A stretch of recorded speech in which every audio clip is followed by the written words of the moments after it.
Assembly ఎన్నికలలో కాంగ్రెస్ నాయకులు అబద్ధపు హామీలతో ప్రజలను మోసం చేశారన్నారు తాండూరు మాజీ MLA pilot Rohit Reddy. Parliament ఎన్నికల ప్రచారంలో భాగంగా యాలాల మండలంలో ప్రచారం నిర్వహించారు.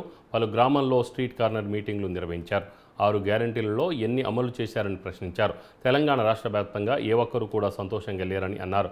ఇప్పటికైనా ప్రజలు భవిష్యత్ తరాలను దృష్టిలో పెట్టుకుని చేవేళ్ల పార్లమెంట్ ఎన్నికలలో కారు గుర్తుకు ఓటు వేసి బీఆర్ఎస్ పార్టీ అభ్యర్థి కాసాని జ్ఞానేశ్వర్ను గెలిపించాలని కోరారు. మన డెలివరీ అయితే 12,000 వస్తుండే, 13,000 వస్తుండే, 24 గంటల కరెంట్ వస్తుండే. ఆ మహేందర్ రెడ్డి కుటుంబాన్ని మరి ఆ దేవుడే ఈడదంతే తాండూర్లదంతే మరి చేవెళ్ళలో పోయి పడ్డాడు. చేవెళ్ళదంతే ఇప్పుడు మల్కాజ్గిరిలో పోయి పడ్డాడు. ఇప్పుడు మల్కాజ్గిరి వాళ్ళు కూడా తన్ననిక తయారున్నారు.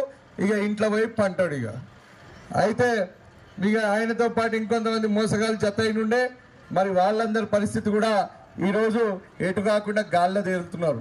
వాళ్ళు కూడా ఖతమైపోయారు. ఇవన్నీ మీ ఆశీర్వాదమే.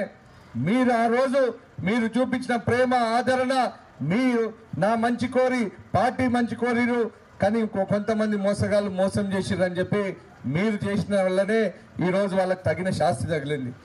ఇక రెండో విషయానికి వస్తే కాంగ్రెస్ వాళ్ళు ఇచ్చిన మోసపూరిత హామీలు, అబద్ధపు హామీలు, అన్ని బక్వాస్ మాటలు, 6 గ్యారంటీలు అని చెప్పి మనకు ఆశ చూపిర్రు.